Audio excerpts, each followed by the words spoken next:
is Monday, August 1st, at 4:30 in the afternoon. I call this meeting of the Clear Creek Independent School District to order. Let the record show that a quorum of board members is present and that this meeting has been duly called and that its notice has been posted in accordance with Texas Open Meetings Act, Texas Government Code, Chapter 551. We do have a quorum, and so the board will move into closed session at 4:31. As authorized by the Texas Open Meetings Act, Texas Government Code, Section 551.001, concerning purposes permitted by the Act, including 551.071, consultation with attorney, 551.072, deliberation regarding real property, 551.074, deliberate the appointment, employment, evaluation, reassignments, duties, discipline, or dismissal of a public employee, or to hear a complaint or charge against an employee.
Back into open session at 5:13 p.m. Our next item of business is community input. Our first speaker is going to be Mr. Sean Byers, followed by John Covarrubias.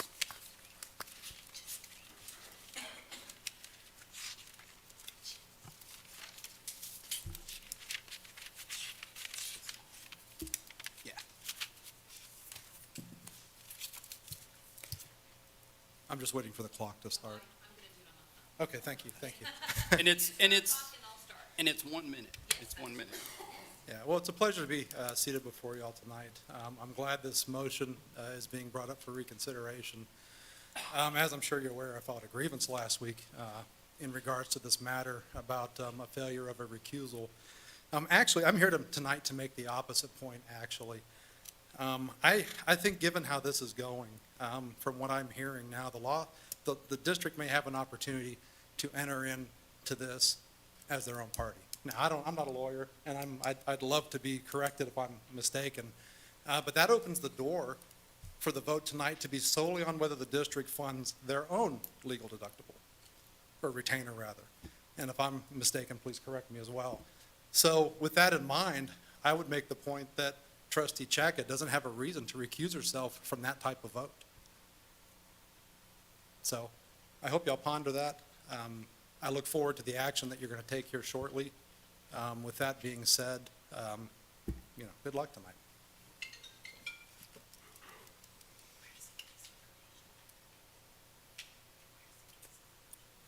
Good evening. The last time I spoke, I talked about how the influence of money into these elections, these nonpartisan elections, can really screw things up. And here we got a perfect example.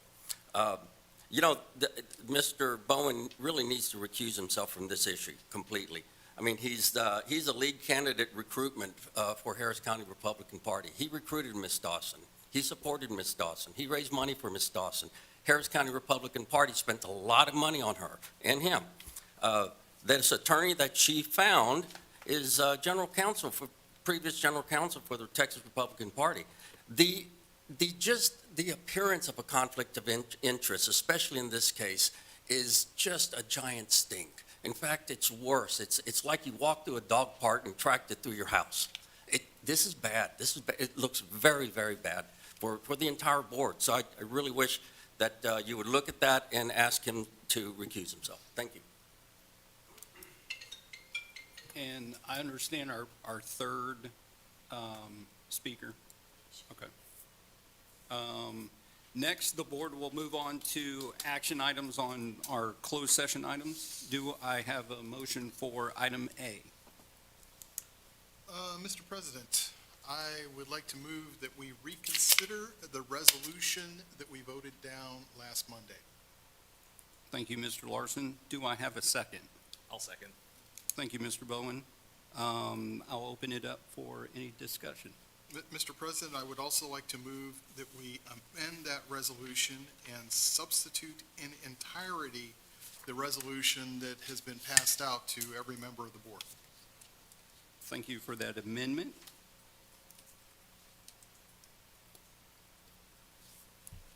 And I ask that hopefully this amendment gets posted.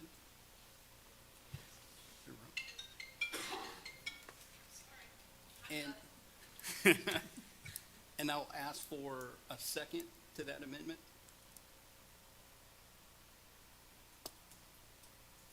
Do we need a Can second? anybody make? Yeah, we need I a think second. anybody, yeah, Yeah, I'll second. all right. Thank you, Mr. Cottrell. Just a point of clarification. So the question you're asking, Mr. Cunningham, is for the additional language of replacement? Yes, I Or- want to take the resolution we had and amend it From by last taking Monday. all those words out and putting all the words that we have in front of us now in its place. So it's, we're voting on a resolution, but many of the words have changed. Thank you. And I'll open it up for comment. Any comment? I would like to speak to it. So last Monday, we had a lot of difficulty with this, and the reason was, as we were advised by the attorneys provided to us, that we needed to represent Ms. Cheka in the lawsuit between Ms. Dawson and Ms. Cheka. And a lot of us were very uncomfortable with that because there were no fewer than 3 different Attorney General opinions stating that it was improper for a government body to fund the cost of one candidate's defense of a lawsuit for an election contest. And last week I got to where I got to because I felt it was an injustice that the interests of the district were not represented. And I was very frustrated because I had no fewer than 4 attorneys tell me that this was the only way that we could do this. And there was a 5th attorney who wasn't present who just, who gave basically gave carte blanche to follow the recommendation of the other 4. Fortunately, Trustee Davis, to my right, asked for more time. Now, we didn't have 2 weeks' time. We couldn't defer it to the next meeting, but we could have a special meeting, and that's why we're all gathered today. I researched this quite a bit. On my own initiative, I spoke with a member of the legislature who's also an attorney, and we discussed those Attorney General's opinions at some length. And about the 4th or 5th time I looked at the Dan Morales opinion from 1997, I noticed that it was possible for a government entity to be represented in the interests of a government entity to be represented in a candidate contest. And the mechanism for that was the government entity, the district in our case, did not enter the suit on behalf of one of the contestants, one of the candidates. It entered the suit on behalf of a district employee that was charged with conducting the election. So with that, I would like to just read just a portion of the substitute resolution here.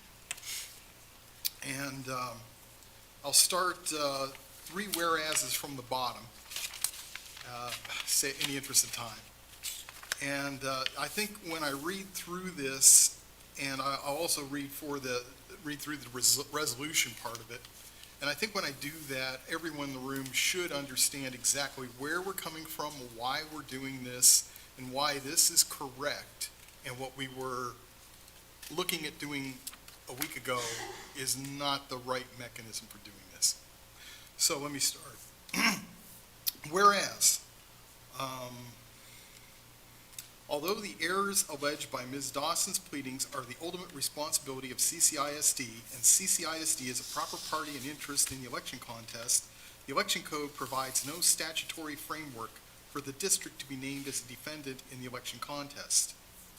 Whereas, an answer may be filed in the lawsuit on behalf of Jenna Brown, the CCISD early voting clerk, as an unnamed defendant/contestee to enable the district to defend against the allegations asserted against Ms. Brown and other election officials hired by CCISD, and to protect the reputational and pecuniary interests of the district. Whereas there is not presently any conflict of interest in having the same legal counsel represent Ms. Brown and Ms. Cheka, and both have been advised of the potential for a conflict of interest to arise, but have decided nevertheless to proceed with legal representation by the counsel assigned by the district's insurance carrier. Now therefore be it resolved by the CCISD Board of Trustees that the public purpose of CCISD is served by examining, ensuring, and if necessary, defending the integrity of its trustee elections, for which the governing body of the school is responsible, and the board is not aware of any other mechanism where that examination can take place.